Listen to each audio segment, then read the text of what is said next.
This story happens not that long after God had created the world.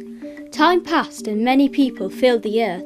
Everyone everywhere had forgotten about God and were only doing bad things all the time. God's heart was filled with pain when he saw what had happened to the world he loved. Everywhere was disease and death and destruction, all things God hates most.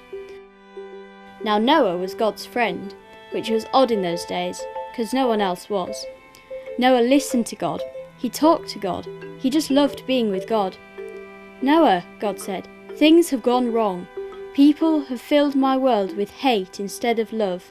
They are destroying themselves, and each other, and my world. I must stop them. First, we will build an ark." Noah didn't know how to build an ark, but God did, and God would show him. "A storm is coming," God told Noah, "but I will rescue you, I promise. I'll send the animals to you, and don't forget to pack everyone's food." The storm was going to wash away all the hate and sadness and everything that had gone wrong, and make the world clean again. But Noah would have to trust God and do exactly what God told him. So Noah built an ark.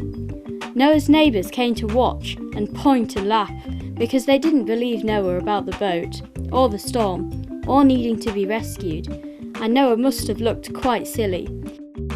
His boat was in the middle of the desert. The desert was nowhere near the sea, and there wasn't even a cloud in the sky. Why would anyone need an umbrella, let alone a boat? But Noah didn't mind so much what other people thought.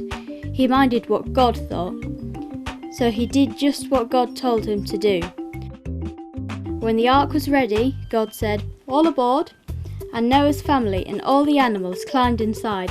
Then God shut the door, and it started raining for minutes that joined up into hours, that joined up into days, that joined up into weeks and weeks. The puddles joined up into rivers, that joined up into lakes, that joined up into a flood that covered the whole world. But in the middle of it all, God was with them, and God kept them safe for 40 long days and 40 long nights.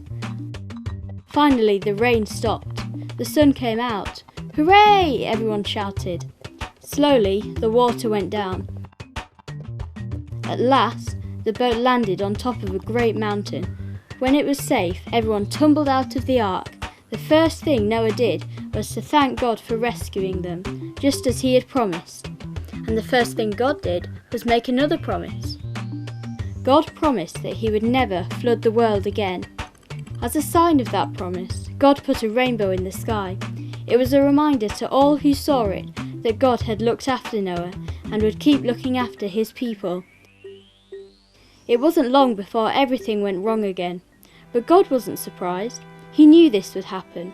That's why before the beginning of time he had another plan, a better plan, a plan to once again rescue his people.